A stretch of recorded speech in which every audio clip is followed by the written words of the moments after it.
Hello everyone, my name is Bujan Agata and my student ID is 1234925.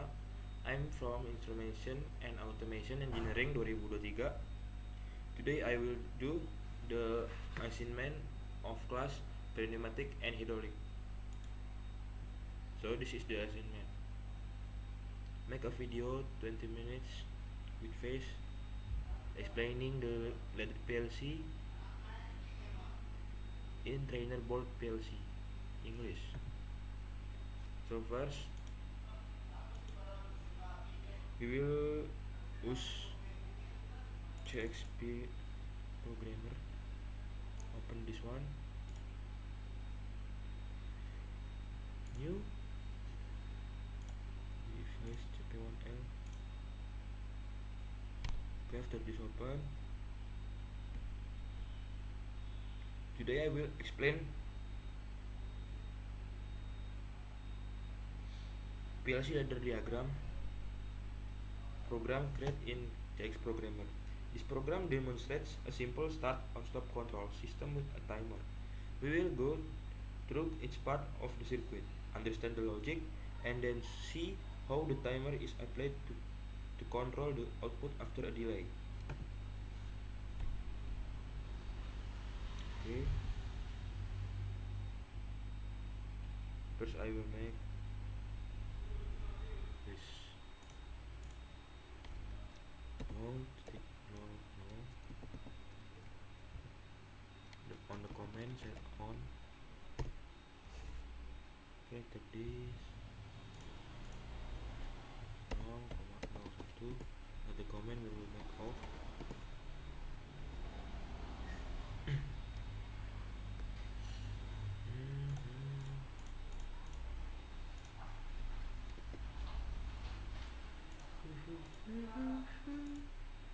And then make a new coil,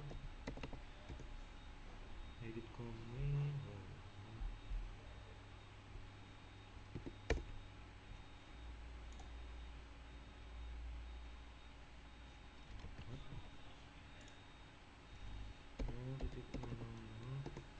System, and then we will make this. Wait, no. Okay, and then on the sector 2 we make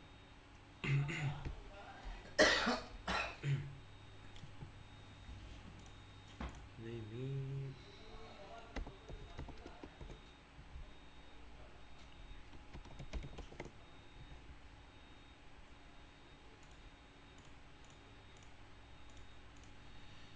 and then make this, which is 10 000.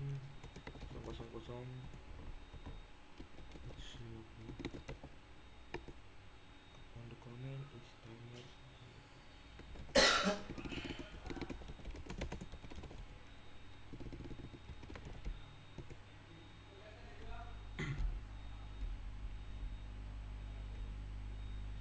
Okay, after this we will make the drum like this. This one. Okay.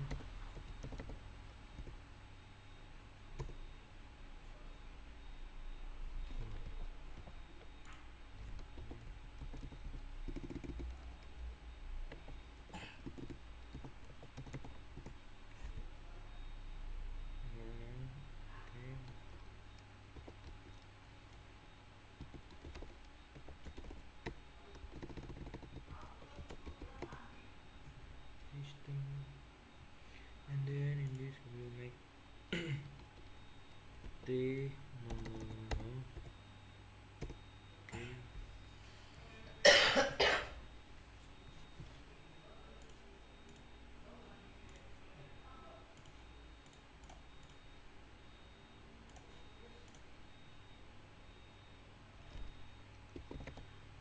And the command will add out. Okay, this is the ladder PLC on the practicum module 2.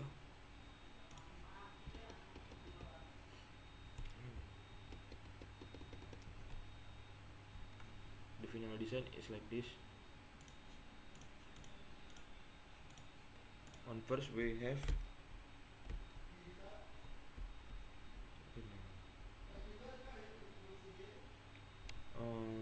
00 for the start button atau on, and 0,01 for the off button or off.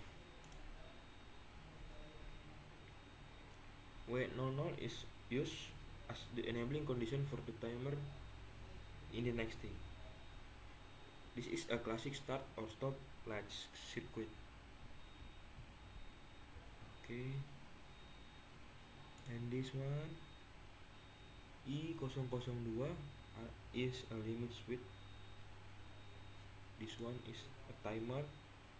Timer T000 is a 100 ms timer with a preset value of 50. As it is 5 seconds. After 5 seconds, the timer activates output coil 100,07.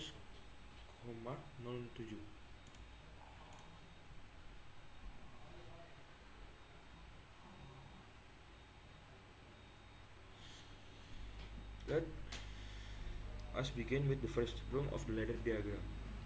Here we have two inputs. The first input is labeled 0.00, which acts as the start button.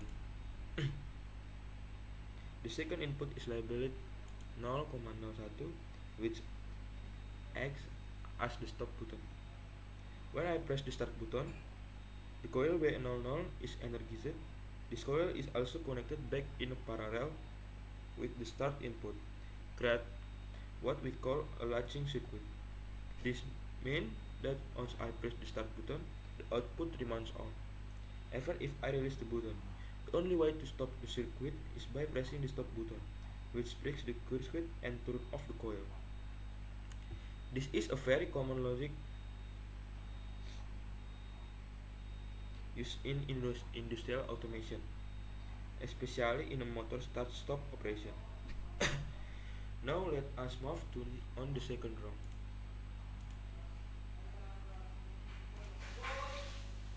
Here we can see an input labeled 0,02, which is described as a limit switch. This input works together with the output coil W00 from the first row. When both conditions are true, the timer block is activated. The timer is identified as T00 and is a 100 millisecond base timer. The preset value of the timer is 50. This means the timer will count for 50 intervals of 100 milliseconds each. If we calculate that, 50 multiplied by 100 milliseconds equals 50,000 milliseconds, or simply 5 seconds. Therefore, the function of this timer is to wait for 5 seconds.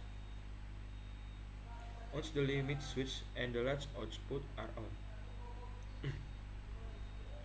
After the timer has finished counting, this is the timer. It activates the output coil labeled 100,07. This coil can represent any physical device connected to the PLC. Example, a motor, a lamp, a conveyor belt, or a pneumatic actuator.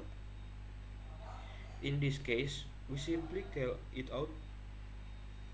So the final logic is when the start button is pressed and the limit switch is active, the output will turn on after a delay of 5 seconds. Okay, example for everyone. For example, consider a conveyor system. When the operator presses the start button, the system begins. A limit switch detects the presence of a box on the conveyor. After the box remains at the position for 5 seconds, the timer activates the output that could be a diverter mechanism, pushing the box to another line. This kind of delay operation is very common in automation process where timing control is essential. Okay. Before we go further, let us review the concept timer in PLC programming.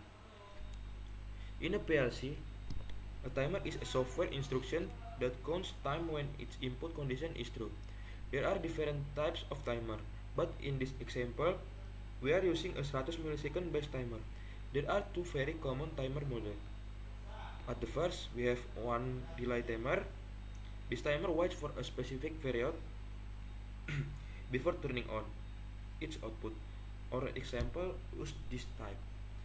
At 2, we have off delay timer. This timer immediately turns on when the condition is true, but turns off only after a delay, once the condition becomes false. In Omron PLC, timer usually have a base unit of 1,1 seconds or 100 milliseconds. So if we enter the value 50, the timer will delay for 5 seconds. Understanding this timer basic is essential because you will use them in almost every automation project. Now let us think about how we can modify this program. As the variation 1, instead of waiting 5 seconds, we can change the preset value to 100, which means 10 seconds. This would give us a longer delay before the output is activated. As 2, we have variation 2. We can add another condition in a parallel with the limit switch.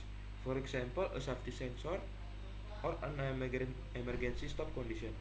This ensures that the output only turns on if both the limit switch and the safety condition are satisfied. We have variation 3, which is we can replace the coil with another timer. This will create a sequence of timer, often called a cascaded timer system. It is very useful for multi-step process, such as a filling, heating, and then mixing operation. At the 3, we have the troubleshooting and the common mistakes. When working with the timer in PLC, students often make a mistakes. Let me share some of them with you. Mistake number 1: forgetting to use a latch circuit. Without latching, the system turns off as soon as the start button is released. And then mistake number 2: misunderstanding the timer base. If you think the timer value is in millisecond instead of 100 millisecond, your delay will be 10 times longer or shorter than the expect. Mistake number 3: not resetting the timer properly. If the condition goes false, the timer resets to 0 automatically, so the count will start over. By being aware of this point, you can avoid problems when programming or troubleshooting PLC system.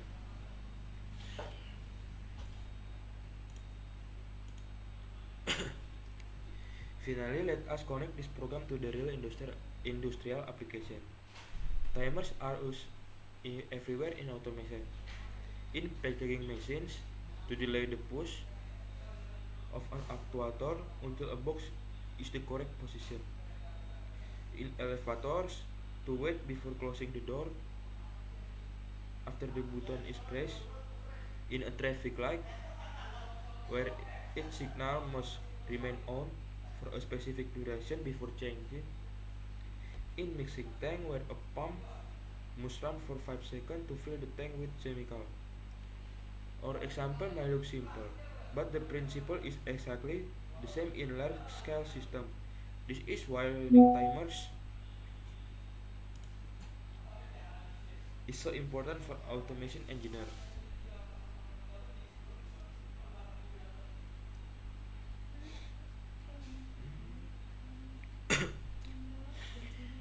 In conclusion, this ladder PLC diagram simple but powerful example of using start sound control combined with a timer. The first round ensures that we can latch and unlatch the system using the start and stop buttons. Second round introduce a timer to delay the output by 5 seconds once the conditions are met. This is a fundamental concept in PLC programming and is widely applied in many industries.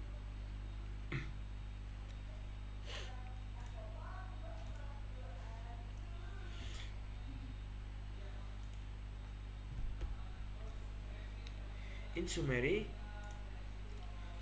this additional discussion covered by the theory of timers, program variation, troubleshooting tips, and industrial application. By mastering this concept, we are not only able to understand the ladder diagram but also adapt it for different situations in the industrial environment. Thank you for watching this explanation. Once again, my name is Pujo Nagata. My student ID is 1234925.